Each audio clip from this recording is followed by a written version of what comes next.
নাম বাদের অভিযোগে আজকেও বিভিন্ন জায়গায় মালদায় অবরোধ, যেমন নারায়ণপুর।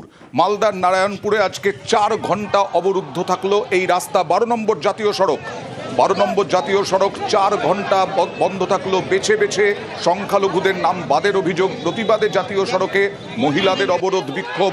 ঘটনাস্থলে পুলিশ ছিল, কেন্দ্রীয় বাহিনী ছিল। কালিয়াচক সুজাপুরের পর আজ নারায়ণপুরে অবরোধ।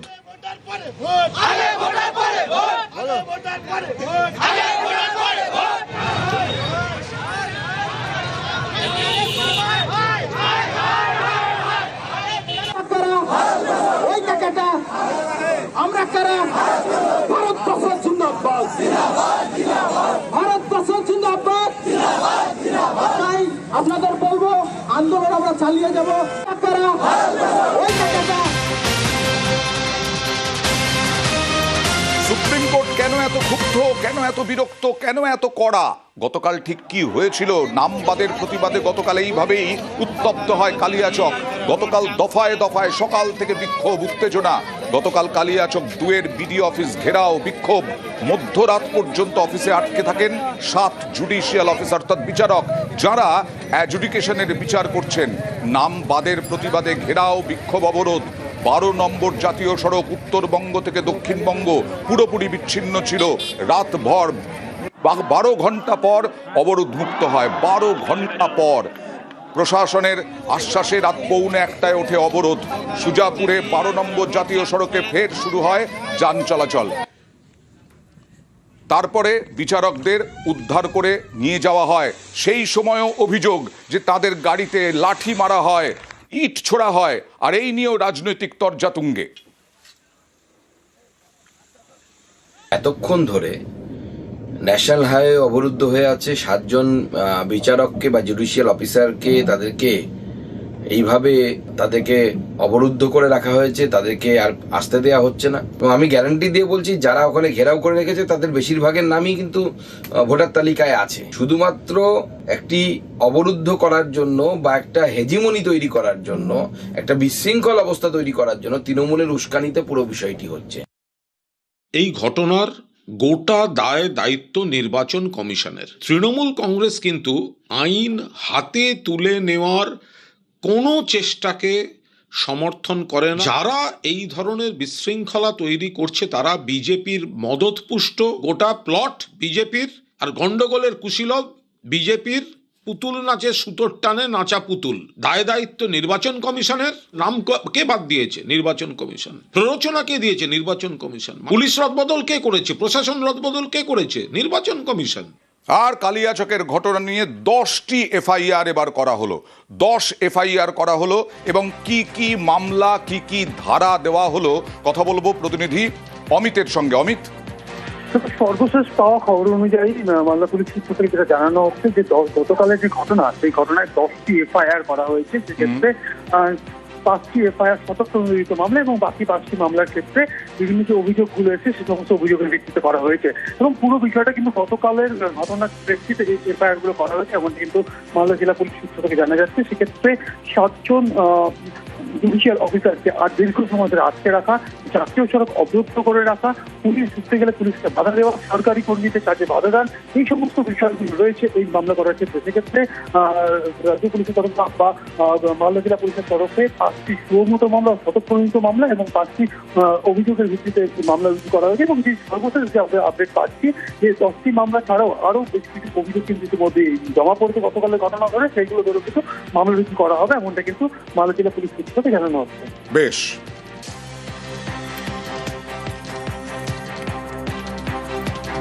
আর কালিয়াচকের ঘটনা নিয়ে মমতা বন্দ্যোপাধ্যায় বিজেপি এবং কমিশনে খড়গহস্ত। তিনি রাজ্যে সুপার রাষ্ট্রপতি শাসন হয়েছে বলে অভিযোগ করলেন।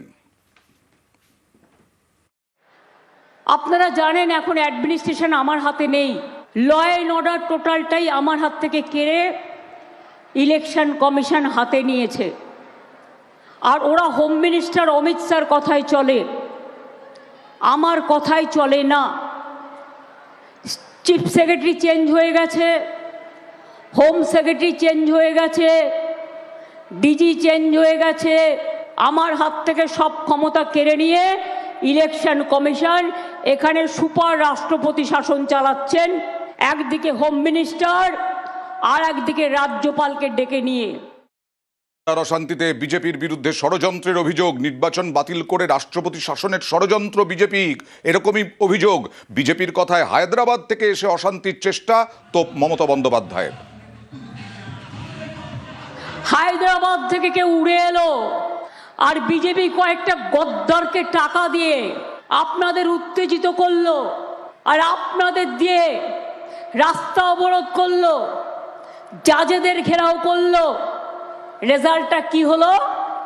আজকে সুপ্রিম কোর্ট বলেছে, ঠিক বলেছেন। আপনারা কি জানেন না সিবিআই করেছে, যারা আন্দোলন করেছে তাদের বিরুদ্ধে, এনআইএ করেছে। বিজেপির এটা গেম প্ল্যান জেনে রাখবেন, এখানকার নির্বাচন ক্যান্সেল করে রাষ্ট্রপতির শাসন জারি করার। আপনারা কি সেটা চান না আপনারা শান্তি চান? যদি আমাকে বিশ্বাস করেন তাহলে দয়া করে কোনো প্ররোচনায় পা দেবেন না। বিজেপির মধ্যেও কমিউনাল লোক আছে, আপনাদের এখানেও কিছু কিছু কমিউনাল লোক ঢুকেছে যারা বিজেপির টাকায় হায়দ্রাবাদ থেকে উড়ে এসেছে আর এখানে টাকা নিয়ে আপনাদের ভোট ভাগাভাগি করার চেষ্টা করছে। মালদার অশান্তিতে সরব মমতা বন্দ্যোপাধ্যায়, কেন্দ্রীয় স্বরাষ্ট্রমন্ত্রীকেও তোপ দাগলেন। কালকে যে ঘটনা মালদায় ঘটেছে, জানি না কারা করেছে, কিন্তু আমার কাছে কেউ কোনো খবর দেয়নি, কারণ এখানকার চিফ সেক্রেটারি আমার সাথে আজ পর্যন্ত কল অন করেনি। আমাকে কোনো ইনফরমেশন এরা দেয় না। জানতে পারলাম রাত্রির 12টার সময় যে জাজেদের ঘেরাও করে রেখেছে। আমি মনে করি মানুষের ক্ষোভ থাকতেই পারে।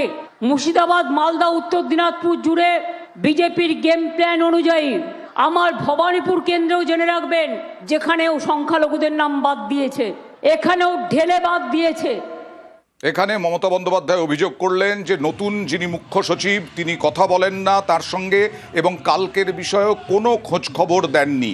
আর কালিয়াচকে বিজেপির বিরুদ্ধে ষড়যন্ত্র তো বলছেনই, প্ররোচনায় পা না দেওয়ার বার্তা। সিবিআই এনআইএ গ্রেফতার করলে কিছু করার থাকবে না বলেও মন্তব্য তৃণমূল নেত্রীর। রক্ষা করুন বাংলাকে, মুর্শিদাবাদকে রক্ষা করুন, নিজেদের অধিকার রক্ষা করুন। আমি তো বলেছি আপনাদের কাউকে আমি বের করতে দেবো না, কাউকে ডিটেনশন ক্যাম্পে যেতে হবে না, কিন্তু আপনারা নিজেরা যদি আইন হাতে তুলে নেন, সিবিআই গ্রেপ্তার করবে আপনাকে ইলেকশনের আগে, এনআইএ গ্রেপ্তার করবে।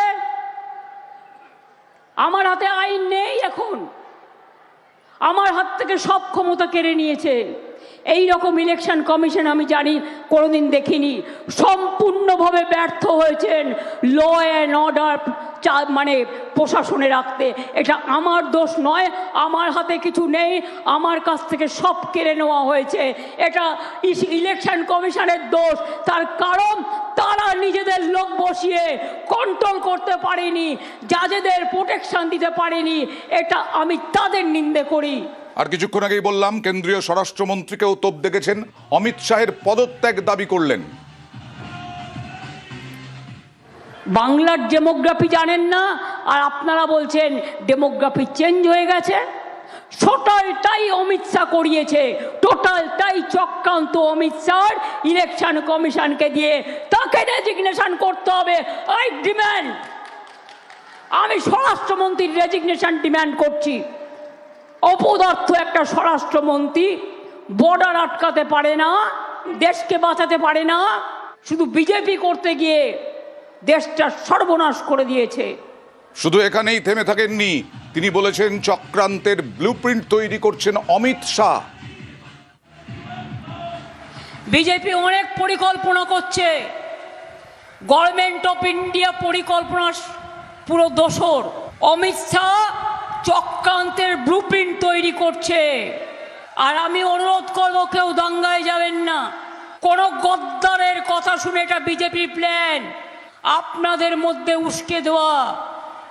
কালকে মালদায় একটা ঘটনা ঘটেছে, তাই নিয়ে সিবিআই দিয়েছে সুপ্রিম কোর্ট, এনআইএ দিয়েছে। রাজ্যের যাদের শোকজ করেছে আমার কিছু বলার নেই, কিন্তু পুরো স্টেটকে একটা মালদার ঘটনা দিয়ে রাজ্যকে যেটা বদনাম করা হয়েছে একটা আন্দোলনের জন্য, আন্দোলন করতেই পারেন, সেটা শান্তিপূর্ণ। যাদের গায়ে হাত দেবেন না, যাদের কাছে কেউ যাবেন না দয়া করে।